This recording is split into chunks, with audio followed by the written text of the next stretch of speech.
rápido, rápido. Váyanse anotando, por favor, en el chat de aquí de la reunión. Indíqueme, Irving, ¿hasta dónde nos quedamos ayer? ¿Íbamos a la pregunta 25 o algo así? ¿Sí? ¿Fue así o ya terminamos revisar todas? Ajá.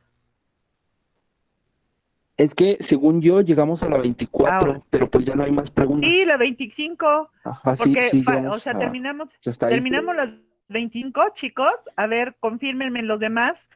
¿Terminamos todas, Bueno, es que jóvenes? el cuestionario que nos mandó maestra, Luis Daniel, fue de Sí, 24 preguntas y sí, nos sí, sí. quedamos ayer en la 23 para pasar a la 24. ¿A poco No, no les fueron puse 24. 25? Sí, ¿De veras? Ay, qué raro. Bueno, no sé, pero no dejen de preocuparse. Ahorita les pongo la 25. Ok, vamos a la 24 entonces, Luis Dani, ¿es cierto? sí, maestra, la 24. Sí, bueno, entonces vámonos con la 24, que está, ¿quién cubre el importe de esta indemnización? Y el artículo 19, en sus párrafos primero y segundo de esta misma ley que estamos revisando, pues nos marca obviamente quién debe y cuándo debe pagarse la indemnización. Por favor, ¿quién me hace favor de leer el artículo 19 en sus párrafos primero y segundo? Adelante, por favor. ¿Quién? Jóvenes, despierten, bellos durmientes. Yo, A maestra, ver, Luis Daniel. Daniel, adelante, por favor, Luis. Artículo 19. El Ujú. importe de la indemnización será cubierto por el Estado cuando la cosa expropiada pase a su patrimonio. Cuando la cosa expropiada pase al patrimonio de persona distinta del Estado, esa persona cubrirá el importe de la indemnización. Ujú. De hecho, hemos mencionado, bueno, aquí es una cuestión muy especial, porque normalmente cuando el Estado expropia, es el Estado quien, obviamente, ese bien, mueble o inmueble, pasa a formar parte del mismo patrimonio del propio Estado. Son muy contados aquellos casos en donde lo que se expropia, el Estado no se lo deja, no se lo queda, no forma parte de su patrimonio, sino va a terceras personas. Mencionábamos asociaciones civiles altruistas que requieren de algún terreno para construir casas de asilo o de orfanatos. En este caso, hace la petición al Estado para que si es inmueble con ciertas características, obviamente es propiedad privada, pues se haga la expropiación. Y el Estado va a tener que delegar ese terreno a esa tercera persona, pero no es realmente porque ellos sean las que van a quedarse, con ese bien a su patrimonio, sino porque lo están destinando a una situación de beneficio colectivo. Es por eso importante aquí, dicen ustedes, ¿por qué se puede dar o por qué debe cubrir una tercera persona el monto de la indemnización? En este caso, las asociaciones civiles pues se forman obviamente siempre y cuando sean de carácter altruista, por ejemplo, y que tengan un beneficio de carácter colectivo, será la asociación quien deberá cubrir, obviamente, el monto de la indemnización. ¿Por qué? Porque ese inmueble pasará no realmente a patrimonio del Estado, sino será patrimonio de esa asociación civil con fines altruistas, como lo acabo de mencionar. Esto estaremos hablando en la pregunta número 24 del cuestionario. Y el último es, ¿en qué forma se dará el pago de la indemnización? Es decir, ¿cómo se debe pagar la indemnización? ¿Cuál es el plazo que debe hacerse ese pago? Y cuándo, si se puede, obviamente, acordar si el pago puede ser en especie. Esto lo encontramos en el artículo 20 de la ley que estamos revisando. A ver, voy a pedir aquí, voy a señalar a una persona a ver si están conmigo. Estamos hablando de Estrada Montoya Misael. Estrada Montoya Misael, ¿está? ¿Sí o no? Estrada Montoya Misael, ¿está o no está? Ok, o sea, ya avísenle que estoy preguntando y que no estuvo. ¿Mm? Ok, es Estrada Misael. Vámonos con Maya Pedraza Martín. ¿Está Pedraza Martín? Sí, profesora, aquí estoy. Ok, leamos el artículo 20, por favor, de la ley que estamos revisando. Compañero Martín, si es tan amable. Voy, permítame un momento, por favor. Artículo 20, ¿verdad? 20 de la ley. Ley de 20, no el bis, expropiación. 20. Pues sí, Ok. de expropiación. Sí. Niño, Voy, profesora, me disculpe. está haciendo dudar que no tiene la ley abierta. A ver, ¿qué Sí tal? la Lo estoy tengo, cachando, lo sí la estoy tengo. Aquí cachando. está, A aquí ver, está, aquí está. aquí está, Listo. órale. Artículo 20. La indemnización deberá pagarse en moneda nacional a más tardar dentro de los 45 días hábiles siguientes a la publicación del decreto de expropiación, sin perjuicio de que se convenga su pago en especie. Ok, entonces hasta ahí. Estamos Ok. mencionando, por un lado, que la indemnización, el principio general sería, la indemnización debe ser en moneda nacional, obviamente, y debe pagarse dentro de los 45 días siguientes a que se publicó el decreto de expropiación en el Diario Oficial de la Federación. Sin embargo, sí establece este primer párrafo del artículo 20, sí está estableciendo que puede convenirse que sea en especie. Pero desgraciadamente hoy en día es una realidad tener que decir que cuando te expropian un bien raíz, un bien inmueble, pues normalmente el pago de la indemnización es en moneda de curso legal, es en efectivo. Es muy difícil que el Estado pueda convenir con el particular que se le pague con otro terreno o con otra propiedad similar o por lo menos en cuanto a precio al que se le está expropiando. Es por eso, sin embargo, es importante subrayar artículo 20 en su primer párrafo sí está enunciando que puede darse la posibilidad, ¿verdad?, de que el pago sea en especie. Sin embargo, yo aclaro estas circunstancias porque digo que aun cuando la ley lo menciona, es difícil que el Estado pueda tener esa posibilidad. Sin embargo, sí lo está facultando la ley a la autoridad de que si pudiera darse ese convenio con el particular, pueda entonces operar el pago en especie. Aquí estaríamos terminando, obviamente, todas las preguntas, las 25 preguntas que conforman el cuestionario de la ley de expropiación. Pregunto a los compañeros del grupo, ¿hay alguna duda, pregunta que hacer sobre este cuestionario, sobre el procedimiento expropiatorio? Compañeros del 2610, escucho, por favor, escucho. ¿Están anotados todos, chicos? Por favor, ¿sí o no? A ver, pregunto, a ver, si no hay dudas, yo empiezo a preguntar, ok, para ver si no hay dudas. Empiezo con, a ver, Luis Daniel, adelante, si es tan gentil, la pregunta. Sí. Bueno, en algún momento comentó usted que el Estado puede expropiar para fines de regularización de la tierra, de tenencia de la tierra. Así es. Mi pregunta va encaminada, ¿a qué alcances llega esa expropiación? Porque entiendo que te expropia, o sea, vamos a pensar en un ejido, expropia el ejido, así lo entiendo yo, expropia el ejido para después darte la propiedad privada. ¿Es así, maestra, cómo funciona esa situación? Sí, comentaba yo en su momento, Luis Daniel, que este es un tipo de procedimiento especial sui generis que se da a raíz o lo implementa el Estado a raíz de que la mancha urbana crece y el Estado va dejando. Las autoridades son a veces muy incongruentes porque dicen, ¿cómo es posible de la nada, verdad? No surge un asentamiento, ¿verdad?, humano, y hemos visto que estos asentamientos irregulares se dan precisamente a la vista de la propia autoridad.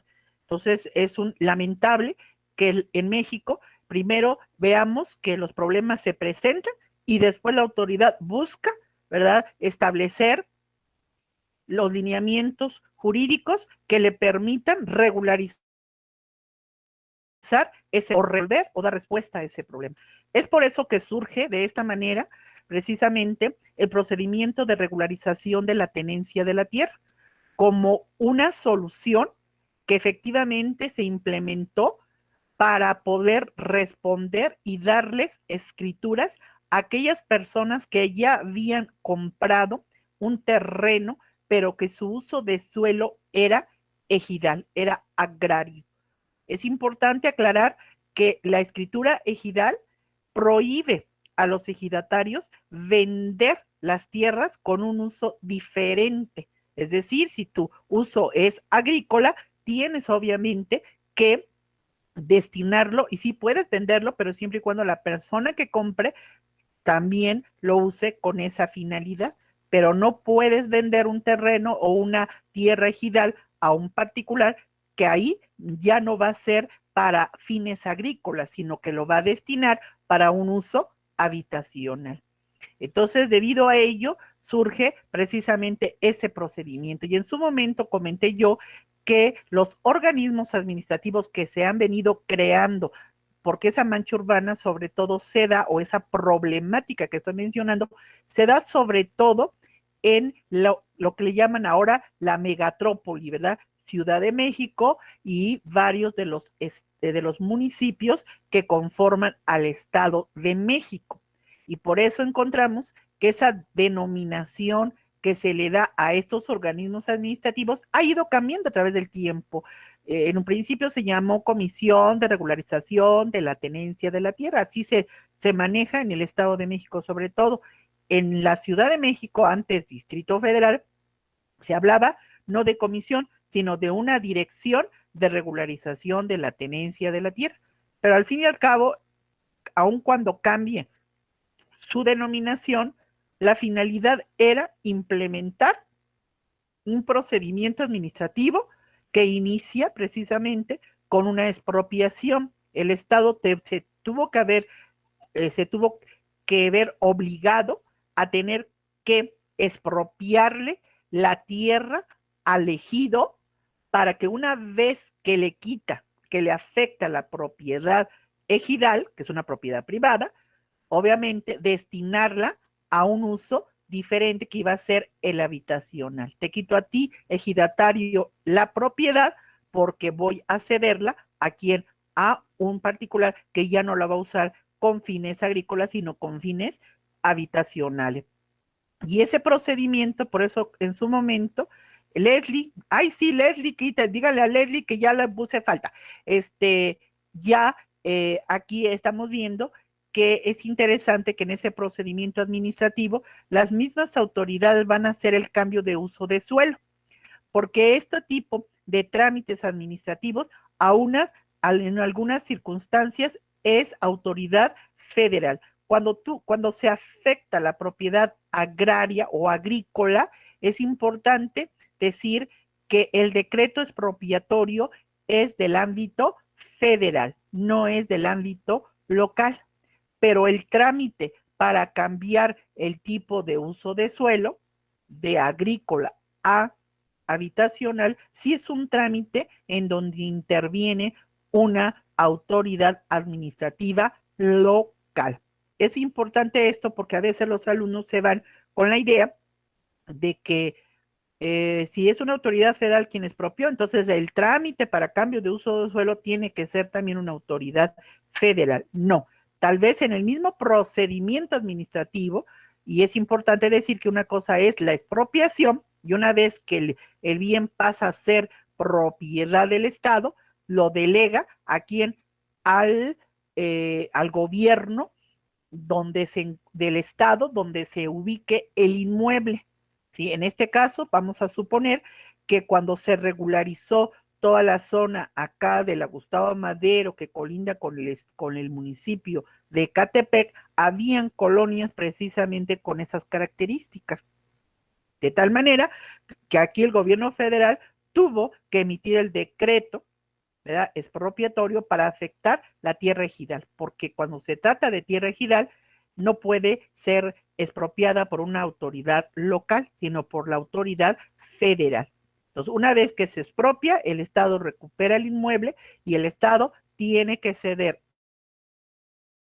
al gobierno en aquel entonces del Distrito Federal, para que el gobierno del Distrito Federal a su vez implemente otro procedimiento y va a tener que implementar el procedimiento de cambio de uso, trámite de cambio de uso de suelo, de agrícola a habitacional. Es así como se va dando todo ese procedimiento de regularización, e incluso dentro del procedimiento de regularización también había la posibilidad, porque los terrenos antes cuando se vendían eran muy extensos, eran bastante extensa la superficie de los terrenos que antes se vendían, de tal manera que si la persona usando este procedimiento de regularización decía, bueno, el bien me corresponde a mí, papá o mamá de tal familia, pero tengo 3 hijos o tengo 4 hijos, entonces yo quiero que el inmueble o el terreno se subdivida. La subdivisión también es un procedimiento administrativo local. Y en ese sentido, también podía hacerse después de que se llevó a cabo la expropiación, venía el cambio de uso de suelo y luego si había gente que quería hacer la subdivisión del inmueble, también la autoridad del gobierno del entonces Distrito Federal vino haciendo todos estos trámites, lo cual hizo que muchas personas pudieran hacer esa cesión. También es importante, es decir, ¿quién compró? Fue Pedrito Juárez, por ejemplo, ¿no? Y después ese finalmente lo vende, quiere ceder los derechos a 4 de sus hijos. Entonces vamos a tener que hacer la cesión de derechos frente, obviamente, en este trámite administrativo. Y ya después se protocoliza todo esto, porque cuando termina el trámite, hay convenio entre esta dirección de regularización de la tenencia de la tierra, hay un convenio con todas las notarías para que la notaría ya bien venga a protocolizar todo esto y se haga obviamente la escritura pública y después se haga su asentamiento en el registro público de la propiedad privada. ¿Sí? Entonces, esto es muy importante, lo estoy comentando porque sí es básico tenerlo que decir. No sé si haya alguna pregunta que quieran hacerme, Luis Daniel, respecto de lo que acabo de comentar. Usted indíqueme. O no sé si había alguna cosa que sobre ese procedimiento quería usted comentar. Adelante. No, maestro, está todo claro. Sí, bastante clara la pregunta. Y sí es cierto, es algo básico. Bueno, sí. Al menos, por ejemplo, aquí donde vivo, siempre sí. son las preguntas frecuentes que tienen las personas. ¿Cómo poder regularizar la tenencia de la tierra cuando es seguido? Entonces, exacto. Por eso me preguntaba y muchas gracias por la respuesta. Y sobre todo es importante que porque muchos de ustedes tienen familiares que están en esa situación, sus inmuebles, y que es importante investigar si están en las alcaldías de la Ciudad de México, si están viviendo dentro de algunos de los municipios del Estado de México, es importante acercarse a las autoridades del ayuntamiento o de las diferentes alcaldías, dependiendo de donde esté ubicado el inmueble, para preguntar si existen estos programas de regularización de la tenencia de la tierra. Y si existen, pues obviamente acudir inmediatamente a ellos para solicitar que puedan ustedes incorporarse a dichos programas. En un principio, cuando arranca este procedimiento de regularización, fue la misma autoridad la que convocó a todos aquellos propietarios, no propietarios, fíjense, poseedores de esos inmuebles, a que se sumaran a ese procedimiento para tener obviamente ya la posibilidad de poner a su nombre y pasar de poseedores a propietarios obviamente legítimos del inmueble, que hace la diferencia. Y no solamente poderlo cambiar como propietarios, sino incluso, como lo dije hace un momento, padres que siempre procuran a los hijos y dicen, no, pues yo ya quiero que este terreno se divida tas, y que cedan mis derechos y que la escritura ya no salga a mi nombre, sino que salga a nombre de mis hijos. Eso es muy importante. Qué bueno, porque todo esto es un trámite que se da a través de ese procedimiento y que es un procedimiento muy generoso en todos los sentidos, en cuanto a tiempo, en cuanto a cuestión económica, porque incluso para poder escriturar y cambiar, como te dije, todos estos trámites de uso de suelo, de la subdivisión del inmueble, etcétera, pues es un costo. Sin embargo, la autoridad administrativa buscó la forma en que los particulares, con tal de regularizar esos terrenos o esa propiedad, pudieran tener también facilidades para pagarlo y cubrir precisamente el pago o el costo de este trámite, incluso de la propia escritura. Por eso digo que es un procedimiento muy generoso en varios sentidos, en cuanto a tiempo, en cuanto a facilidad y fluidez del trámite y en cuanto al costo que puede generarle al particular. Ok, no sé si hay alguna otra pregunta sobre ese procedimiento de regularización de la tenencia de la tierra. Ujú, ujú. Luis Ángel, adelante, no lo había visto, por favor. Luis Ángel. Sobre ese no, pero tengo una duda que tal. Sobre ese no, dice. Si algo Ok. absurdo, pero si no se la digo, no voy a poder dormir. Ay, no, Este, compañerito. No si, duerma, porque si no duerme, no va a estar usted atento a las clases. Por favor, Luis Ángel, adelante. si se expropia, por ejemplo, un edificio en la Ciudad de México y otra institución requiere también este mismo edificio, Ajá. ¿cómo se hace? ¿Se expropia un bien ya expropiado o simplemente se hace un papeleo de traspaso? Y si es así, ¿cuál tiene más valor? Si los dos más o menos buscan lo mismo. A ver, es importante, primero, Luis Ángel, checar lo siguiente. Las autoridades, tanto locales como la autoridad federal, deben estar obviamente coordinadas. Un inmueble puede tener las características idóneas para poder ser estante también, ver para qué lo voy a querer, si lo voy a querer para, como dije, para ampliar una calle, para construir una escuela, un hospital, etcétera. Es importante ver las características del tipo de uso de suelo, porque no cualquier terreno pudiera ser propicio para la construcción. Ahora, ya se encuentra el edificio construido y ese edificio es idóneo para implementar oficinas por parte del gobierno, bueno, pues habría que ver si dónde está ubicado, si por sus características de ubicación, por la construcción que tiene el edificio, por la cuestión de la estructura del edificio, es propicia para la actividad de una dependencia o de las dependencias que lo están de alguna manera, tienen interés sobre él.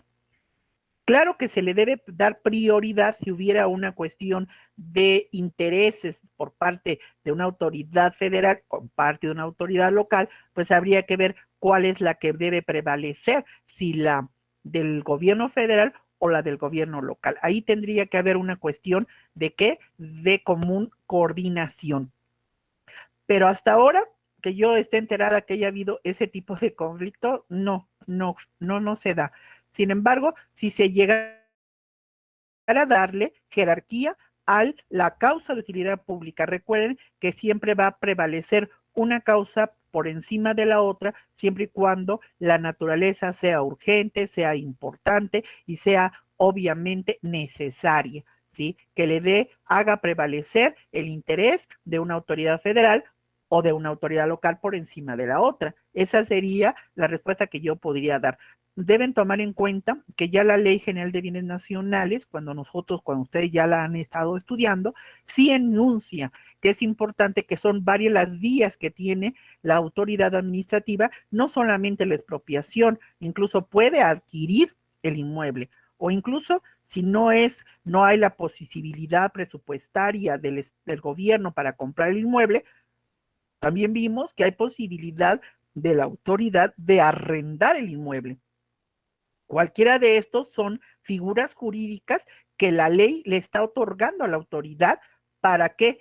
O sea, puedes utilizar un simple acto jurídico de derecho privado, compra-venta, puedes utilizar un arrendamiento, pero si la persona a la que tú le quieres comprar el inmueble no lo quiere vender y la causa de utilidad pública para la cual tú vas a destinar el inmueble es para beneficio de la colectividad, pues no hay otra.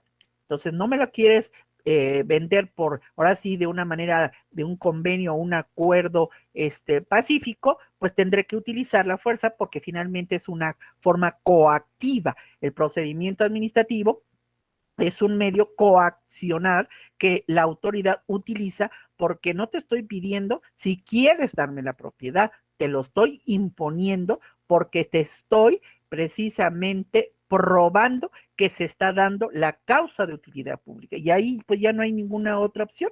Hemos venido revisando detenidamente la ley de expropiación y hemos visto cómo dentro del mismo procedimiento expropiatorio hay una primera etapa que es la declaratoria de utilidad pública, dándole oportunidad al titular de ese bien que sea afectado por la declaratoria a que pueda demostrar técnicamente que el terreno no es idóneo para lo que tú vas a hacer o para lo que le vas a destinar. y puedes echar abajo la declaratoria. Si echas abajo la declaratoria, se revoca la declaratoria y ya no pasas a la expropiación. Entonces, estamos viendo todas las características, Luis Ángel. Muchas gracias. De nada, jovencito. Ok, ¿quién más quiere preguntar, por favor? A ver, Irving, adelante. Sí, bueno, mi duda es sobre la evaluación de los inmuebles. Ajá. Pues verá, en la autopista México-Pachuca, a la altura de los Héroes Tecámac, Sí. por ahí de Texcoco, esas zonas, están realizando una obra para ampliar los carriles de la carretera. Actualmente solo son 2 carriles y pretenden ampliarlo a 4, como en el trayecto de, bueno, de ahí hacia Indios Verdes, que sí es de 4 carriles. Sí. Entonces, a los laterales hay casas de interés social y las casas, pues, disculpen, hay un perro ladrando, una disculpa. Ajá. Y las casas presuntamente van a ser expropiadas por la causa de utilidad pública, pues, de la autopista, porque esa autopista siempre está, pues, repleta, porque es ingreso a la Ciudad de México. Pero mi duda va a que esas casas tienen construcciones, pues, irregulares. Se nota, las casas de esa zona son de un piso, y lo sé porque, pues, tengo familia ahí, o a lo mucho de 2 pisos, y ya están construidas, ya tienen bueno, ya está plenamente registrado cómo se supone que están construidas, y las personas construyeron de manera, pues, informal. Se notan así la construcción, pues, mal hecha, con andamios mal puestos. Entonces, mi duda va a si cuando los expropien, esas obras que no eran, pues, como tal, pues, permitidas por el gobierno, les van a meter en algún problema, así como de, bueno, no solo ahora no te pago, sino que ahora vas a enfrentar cargos por tal acción que no debiste hacer. Pues eso debería de ser, Irving. Pero fíjese que qué bueno que usted llega a plantear este caso, que es realmente lo que comúnmente se da. Yo lo dije al principio cuando hablamos lo que me decía Luis Ángel respecto de los procedimientos de regularización. He dicho que desgraciadamente en México las autoridades ven esas construcciones irregulares y debería, ¿verdad? La autoridad administrativa que debe verificar que no se hagan construcciones de manera clandestinas y que no tengan el permiso para esa construcción. Y ese es en el deber ser a estudiantes de derecho, y que ustedes cuando lleguen a ser autoridades administrativas no permitan precisamente que sus trabajadores, sus empleados, no realicen esas verificaciones. La obligación de la autoridad administrativa es ir a supervisar todas aquellas colonias que pertenezcan a su jurisdicción y checar que no se estén dando, obviamente, esas conducciones clandestinas. Esa es una realidad. La autoridad lo ve. A veces la autoridad se planta ahí, está viendo y llega a una situación deshonesta, irregular, de un pago, ¿verdad?, por debajo del agua, llámale como quieras llamar, de corrupción, y que finalmente la autoridad dice, bueno, pues sí lo veo, pues sin nada, sin problema. Es cierto que cuando se hace, y ya lo vimos hace un momento, que cómo se va a fijar el monto de la indemnización, se hace obviamente un avalúo. Tania, vas a ver, Tania, ya te anoté. Entonces se hace un avalúo, y ese avalúo normalmente va a implicar el tipo de material que se utilizó. Por eso son peritos evaluadores en construcción, que normalmente es un ingeniero civil que va a valorar precisamente el tipo de zona. Todas estas características se van a tomar en cuenta, incluso si, como usted dice, fue una construcción mal hecha, porque no hubo planos, porque simplemente fue hecho hasta por maestros albañiles, pues que no tienen obviamente todo el estudio y toda la cuestión de implementar el plano que justifique esa construcción, porque cuando usted va ante una autoridad administrativa, ya sea ayuntamiento o alcaldías, hay un área que se llama permisos de construcción, ¿verdad? Y en ese permiso de construcción, lo primero que la autoridad le exige a la persona que va a construir es que presente, ¿verdad?, el documento que lo acredite como legítimo propietario. Número 1. Número 2, que presente los planos, ¿verdad?, con base en el cual va a realizar dicha construcción o modificación, porque a veces son construcciones, a veces son modificaciones o son mantenimiento de la construcción. Entonces, todo esto se solicita por la autoridad para que se pueda dar el permiso y el tiempo que la autoridad considere pertinente para hacer esa construcción, esas modificaciones, etcétera. Y no se da. Aquí en el deber ser es que la autoridad, cuando llegue a expropiar, dice, esto no me lo registraste, esto nunca me pedís permiso, entonces yo te voy a tener que indemnizar, o el monto de la indemnización va a ser con base, tú nada más me declaraste el terreno, pues tendría que ser nada más con base en el terreno, la construcción no existía, nunca la declaraste, tu impuesto predial tenía que ser, o se te estableció con base nada más en el terreno y no con la construcción. Y en el deber ser la autoridad debería expropiarle y debería de pagar el monto de la indemnización con base en lo que únicamente tú declaraste en las oficinas catastrales. Ese debería de ser, Irving. No se impone Ok, como profesora, tal. sí me queda muy claro. Gracias. Ok, ¿quién más, jóvenes? Bien, veo que ya todo el mundo está experto.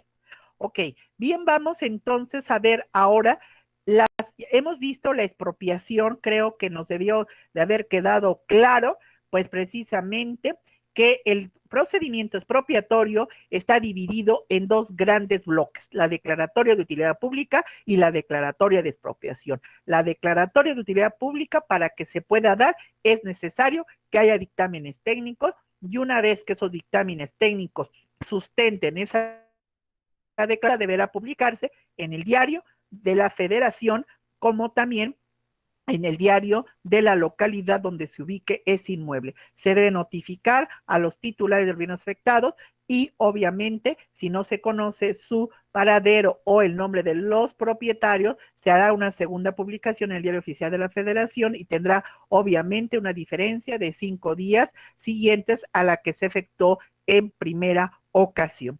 Y una vez a partir de esto, los interesados tendrán un plazo de hasta 15 días hábiles para poder, obviamente, contados a partir de que se hizo la notificación personal o la segunda publicación, para que puedan manifestar lo que su derecho convenga y poder ofrecer pruebas. Una vez que ingresaron el escrito donde se están inconformando o manifestando y el ofrecimiento de pruebas, la autoridad lo va a citar a una audiencia para desahogar esas pruebas, la que se verificará dentro de los 8 días hábiles siguientes a que se recepcionó estas manifestaciones. Una vez concluido esos 8 días, ya se celebró la audiencia, se le otorga al titular del bien afectado por la declaratoria de utilidad pública el que pueda ofrecer alegatos por escrito dentro de los 3 día que se concluyó la audiencia de desahogo de pruebas. Una vez que se hayan presentado los alegatos o sin que se hayan presentado, se deben dejar transcurrir esos 3 días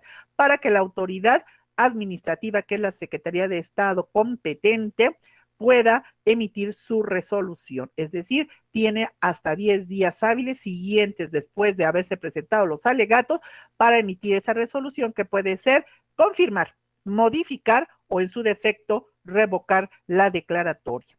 Por lo tanto, no se admite recurso alguno sobre esa resolución. El único medio de defensa es el amparo. El Ejecutivo tendrá hasta 30 días hábiles siguientes a que la Secretaría emitió la resolución que confirma la declaratoria para emitir el decreto expropiatorio, ¿sí? Entonces, ahí estamos viendo esa primera parte. Hemos hablado que la Secretaría de Estado competente que integrará y tramitará el expediente va a ser siempre aquella que sea competente de acuerdo a la causa de utilidad pública y para el uso que se le haya dado, se le vaya a dar a ese bien mueble o inmueble. Cuando se trata de paraestatales, será la coordinadora de sector la que haga la tramitación y la integración del expediente. Bien, luego estamos viendo que una vez que ya se quedó firme la declaratoria, se emite el decreto de expropiación. El decreto lo hará el Ejecutivo Federal y también deberá publicarse en el Diario Oficial de la Federación, y también deberá de notificarse personalmente a los titulares del bien o derecho que hayan sido afectados. Y no solamente se le entregará el decreto, ¿verdad? Se le notificará, perdón, el decreto expropiatorio, sino también se le hará saber el avalúo sobre el bien que se le afectó para que pueda saber a cuánto va a ascender su indemnización. Dentro de los 15 días siguientes a que fue notificado el propietario titular del derecho o bien, tendrá obviamente para que pueda esta persona acudir en un momento dado al procedimiento judicial. Es importante esto porque aquí estoy aclarando y estoy de alguna manera diciendo la notificación personal se hará dentro de los 15 días hábiles siguientes a que se haya publicado en el Diario Oficial de la Federación el decreto expropiatorio. Se fijan ustedes que la declaratoria de utilidad pública no habla de términos. Sin embargo, en el decreto expropiatorio sí dice que después de que se publique en el Diario Oficial de la Federación el decreto, el particular tendrá 15 días, la autoridad tendrá 15 días para posteriores a esa publicación para notificarlo al titular del bien o derecho expropiado.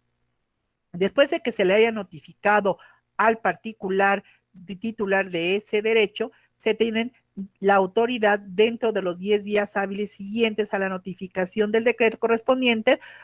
Los interesados podrán acudir al procedimiento judicial cuando haya una controversia, sobre el monto de la indemnización, ¿verdad? Y también cuando se haga este procedimiento judicial, se podrá exigir ahí el pago de daños y perjuicios, ¿ok?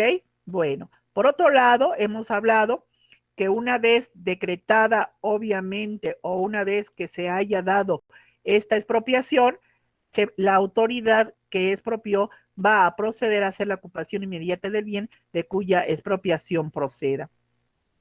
La interposición de cualquier medio de defensa, hemos hablado que no se interponen recursos administrativos, lo único que es el juicio de amparo, ¿sí? Entonces es importante esto porque hemos hablado ya de que no admite recurso administrativo solo este juicio. Por lo tanto, todos los bienes por los cuales el Estado, por ese decreto, haya afectado una propiedad privada, deberán ser inscritos en el registro público de la propiedad federal. Es importante esto para evitar cuestiones de mal manejo de bienes que puedan quedarse los funcionarios. Ya ven que aquí en México esto no pasa. Por otro lado, hemos visto la reversión. ¿Cuándo se da la reversión en el procedimiento expropiatorio? Cuando el bien que fue afectado por un decreto de expropiación, transcurrieron 5 años y este bien no se destinó a la causa de utilidad pública por la cual se te afectó. Por lo tanto, el propietario podrá obviamente tramitar la reversión. Pero es importante, y aquí aclara la ley, que la reversión se tendrá que dar de ser, obviamente, siempre y cuando el particular devuelva, ¿sí?, el monto de lo que recibió como indemnización, ¿sí? Y una vez que ingrese el escrito para hacer valer esta reversión, ¿sí?, en esta situación se habla que deberá ejercer ese derecho dentro del plazo de 2 años contados a partir de que se haga exigible ese derecho, es decir, hayan concluido los 5 años. Concluyó ayer, entonces a partir de hoy hacia adelante, cuento con 2 años, ¿para qué? Para poder hacer valer el recurso de reversión. Una vez ingresado ese escrito haciendo valer el recurso de reversión, la autoridad administrativa que conoció de la integración de ese expediente tendrá 45 días hábiles siguientes a que se presentó esa solicitud para poder resolver. Ahí estamos hablando de la reversión. Ya hemos hablado que el precio que se fijará como indemnización por el bien expropiado debe ser equivalente al valor comercial del bien, sobre todo tratándose de bienes inmuebles, el valor fiscal que figure, es lo que decía hace un momento Irving. ¿Cómo va a ser? Pues lo que figure, el precio que figure en las oficinas catastrales, obviamente, del lugar donde se ubique el inmueble. Por lo tanto, es interesante que ese monto de indemnización no lo fija cualquier persona. Hemos hablado de que por parte del gobierno federal está el Instituto de Administración y Avalúos de Bienes Nacionales, que son los encargados, obviamente, de fijar ese monto de indemnización, siempre y cuando este cuente con los peritos evaluadores especializados. Si no, podrá, obviamente, contratar el servicio de profesionistas que tengan posgrado en evaluación del tipo de bien que se vaya a afectar. Pero también es importante que aquí, ¿verdad? Hemos hablado que este instituto, lo dijo ayer Luis Daniel cuando nos hizo favor de apoyarnos, que este instituto, INDAVI, precisamente es un órgano desconcentrado que pertenece a la Secretaría de Hacienda. Sin embargo, estos peritos deben tomar en cuenta las normas, los procedimientos y criterios que redacta, ¿sí? Y que aprueba la Secretaría de la Función Pública. Entonces, ¿esto qué implica? Esto implica que Función Pública y Hacienda son dos de las secretarías que están competentes respecto de cómo debe fijarse el monto de la indemnización. Y por último, una vez que el monto ya se determinó y ya se fijó, la autoridad administrativa tendrá hasta 45 días hábiles siguientes a que se publicó en el Diario Oficial de la Federación el decreto expropiatorio. ¿Qué pasa cuando se controvierte el monto de la indemnización? Pues la ley dice que el titular del bien expropiado podrá acudir a un procedimiento judicial donde será un juez el que ventilará esa controversia. El juez va a fijar las partes 3 días. ¿Para qué? Para que designen a sus respectivos peritos. Si no lo hacen, lo hará el juez en su rebeldía. Y también para que en común acuerdo puedan designar al tercer perito en discordia. Por último, hemos hablado de que el juez le va a fijar a las partes, en este caso a los peritos, 60 días para que emitan su dictamen. Si ya ellos dos se ponen de acuerdo respecto del deterioro o características del bien, pues automáticamente el juez emite su sentencia que fija el monto. Si no fuera así, entonces se pedirá que el tercer perito en discordia sea quien emita su dictamen, pero este no tendrá 60 días como los peritos iniciales, sino tendrá solo 30 días para poder emitir dicho dictamen. Una vez que el perito tercero en discordia haya emitido su dictamen, el juez inmediatamente resolverá dentro del término de 10 días lo que estime pertinente. Y ahí será, obviamente, fijar el monto de la indemnización. Contra esta resolución o sentencia no se admite recurso alguno. Y los honorarios de los peritos, pues serán obviamente pagados por cada una de las partes. Si los particulares o el particular si echa abajo el peritaje de la autoridad, entonces obligará a la autoridad a pagarle todos estos costos o gastos que haya efectuado por contratar al perito evaluador. Ahí estamos viendo, señores, obviamente, todo lo que revisamos de esta ley de expropiación. Lo acabo de decir de una manera rápida para que ya no quede mayor duda. Sin embargo, si hay preguntas, con mucho gusto las puedo contestar. ¿Alguna pregunta, señores? Por favor. Sí, Luis, Daniel, sí. Adelante, por favor, Luis. Acerca de la reversión. Sí, según estamos leyendo y nos acaba de explicar, y habíamos visto también, que va a proceder cuando no se destine al fin para el cual se expropió. La pregunta es, maestra, entonces, si se le da otro fin, al bien, por ejemplo. Pues también sería una causa de tramitar la reversión, porque acuérdese que había mencionado precisamente la ley dice, yo te expropio porque aquí voy a ampliar las avenidas, voy a ampliar las carreteras, como el caso de Irving decía, se van a ampliar, se van a afectar estas propiedades porque voy a ampliar la carretera, pero ¿qué crees? Que pasaron los 5 años, no construiste la carretera, pero hiciste ahí una escuela, se le está dando un uso diferente al que inicialmente había determinado la autoridad. Y entonces ahí sí viene la posibilidad, Luis Daniel, de que pueda darse esta situación del recurso de reversión. ¿Sí? Bien, maestra, fue lo que pasó aquí con lo del aeropuerto que se iba a hacer con Peña Nieto. Ajá. Pues bien que expropió los terrenos para el aeropuerto y pues ahorita ya está, pues no se va a hacer. Y dicen pues no que van a hacer un parque industrial. Bueno, el aeropuerto. Pero ahí, a ver, Luis Daniel, pero ahí no se expropió, ya no se expropió.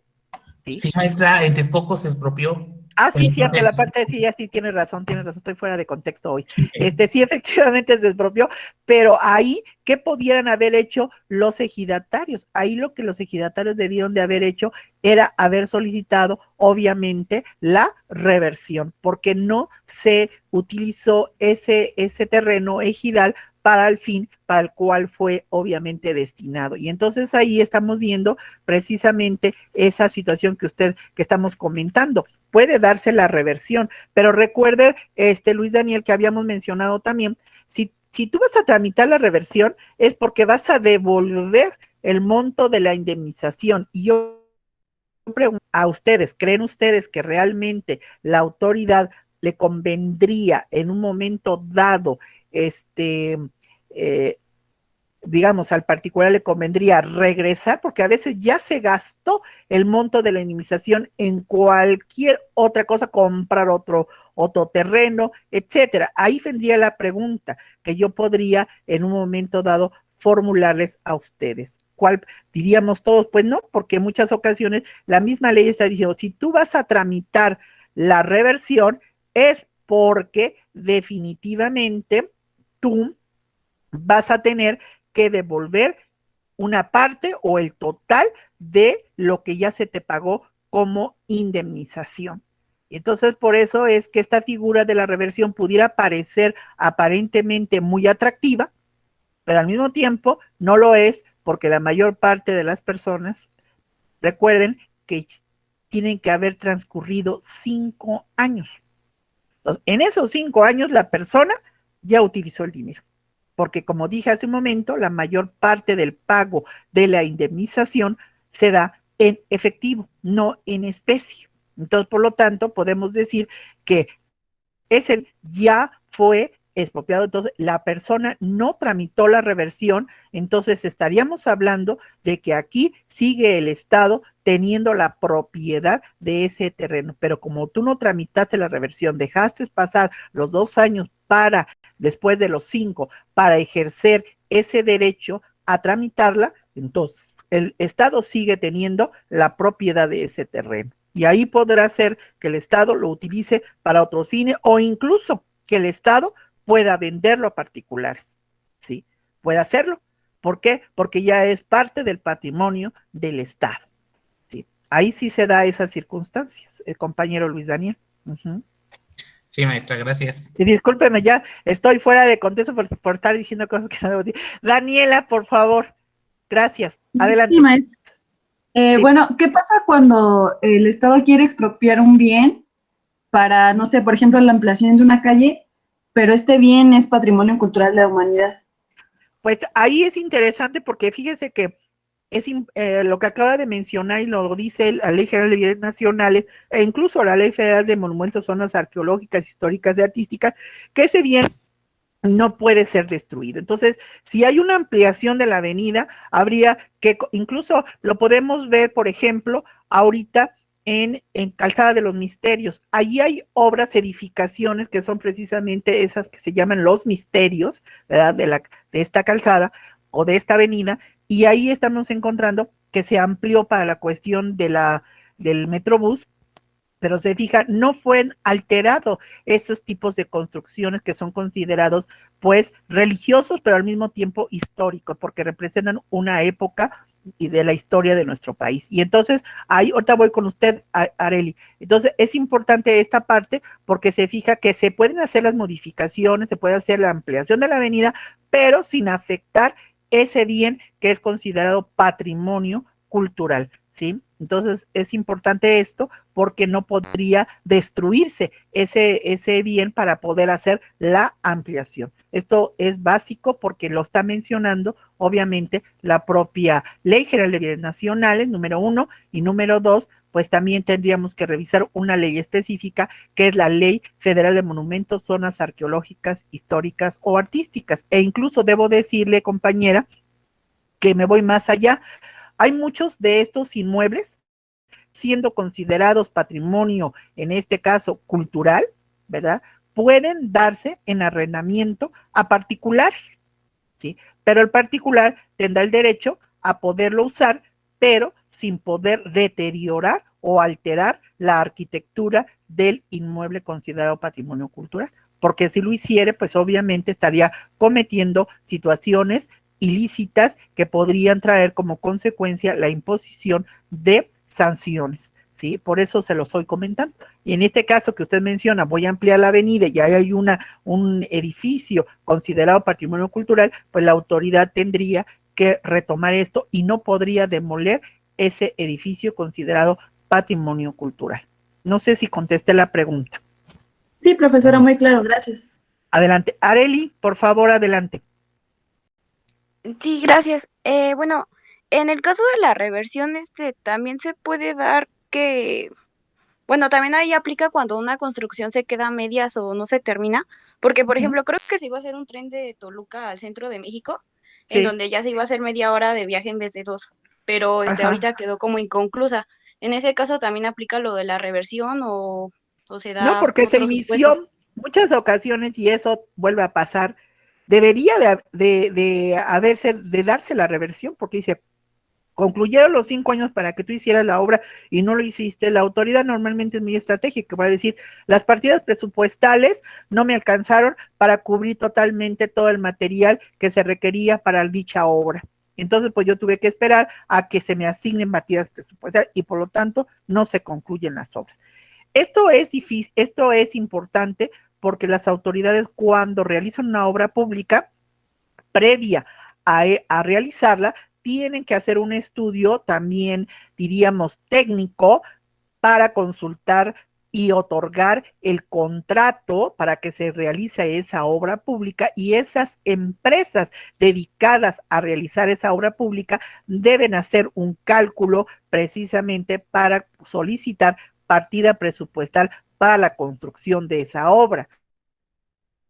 Hay ocasiones que estas empresas o las mismas autoridades desvían muchas de esas partidas presupuestales y por lo tanto no se concluye la obra en el tiempo especificado, compañera. Y entonces tienen que esperar al siguiente ejercicio fiscal porque precisamente ustedes saben que la actividad financiera y las leyes que tienen que ver con el presupuesto del Estado se tienen que renovar cada año. Es decir, que estas leyes fiscales solo rigen durante un año. Y si yo, autoridad, ya no me alcanza la partida presupuestal, tengo que esperar al siguiente año para concluirla. Vamos a suponer que tú avanzaste considerablemente la obra y ya cuando cumple los 5 años, tú no pudiste concluirla por falta de partida presupuestal. Entonces la autoridad tendrá que demostrarle al particular que no se concluyó, no porque no haya querido, sino porque no tenía el dinero suficiente para concluir la obra. Pero si hay un avance considerado,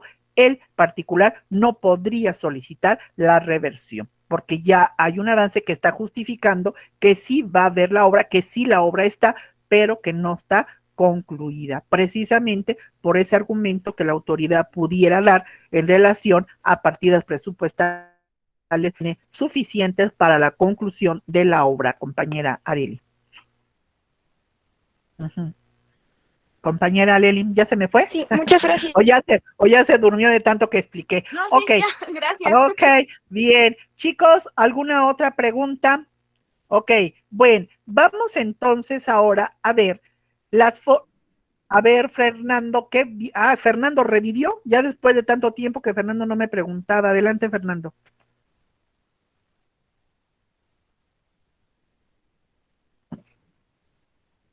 Uh-huh.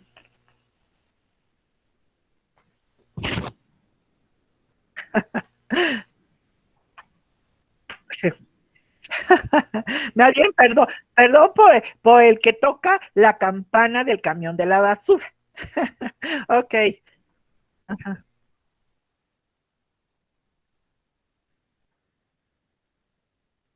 Uh-huh. Sí. Ajá. Sí. Uh-huh.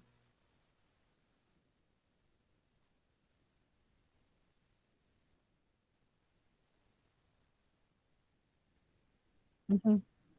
Pues vuelvo a repetir, es por eso que es importante que se vea la importancia de la obra, que se va a realizar, si esta es más trascendental y el beneficio de ampliar las avenidas, etcétera, puede hacer que justifique que realmente se afecte esos campos deportivos o incluso las mismas oficinas de Conagua.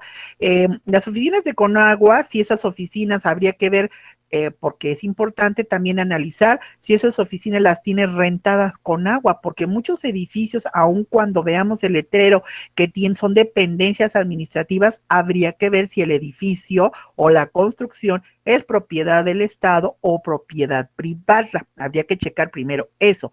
Ahora, los deportivos que usted comenta, también es importante, Misael, ya chequé, Misael, que te saliste, es importante también ver que en este caso, esos centros, estos campos deportivos, qué tan trascendental son para esa comunidad que circunda la área que va a ser afectada. Si las avenidas o calles que se van a ampliar realmente estos campos deportivos, y si esos campos obviamente también pertenecen a propiedad de la jurisdicción de la autoridad administrativa, pues se tendrían que reubicar esos campos deportivos.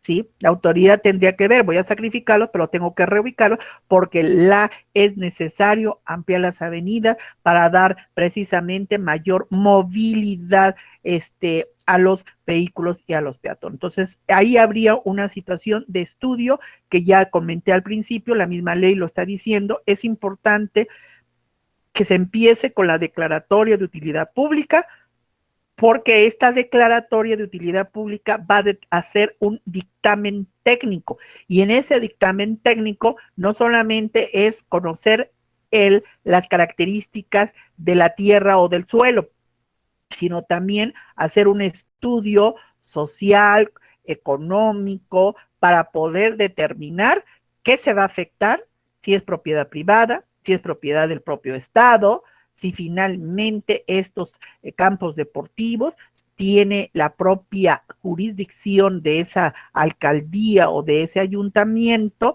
la posibilidad de reubicarlos, para que la causa de utilidad pública, ampliar avenidas, realmente se llegue a dar. Son todas estas características, Fernando, las que tendrían que darse en esa situación de los planteamientos que ustedes me están haciendo. ¿Sí, Fernando? Sí. Uh-huh. Sí. Ajá. Como tipo terreno de almacenamiento ¿cómo se llama? De maquinaria pesada de la Conagua, es cierto. Pero muchas veces si son terrenos, sí, perdón.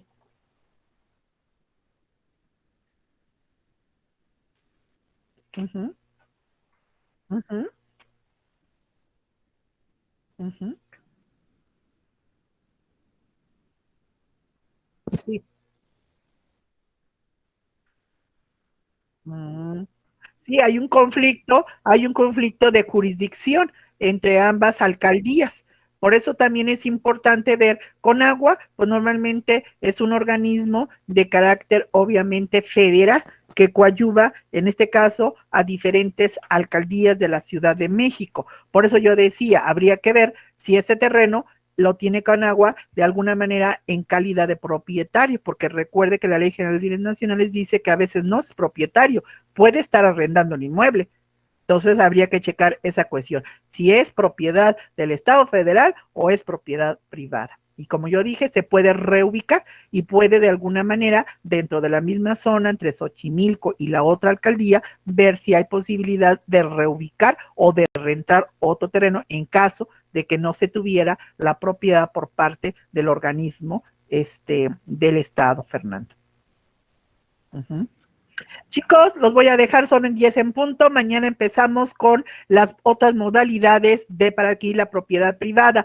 Vayan estudiando, les recuerdo que el viernes es el día del examen de la Ley General de Bienes Nacionales, incluyendo todo lo que vimos antes de patrimonio del Estado, características del patrimonio del Estado y todos los artículos constitucionales que vimos precisamente previos a la Ley General de Bienes Nacionales. Agradezco su atención, yo los veo el día de mañana. Gracias, chicos.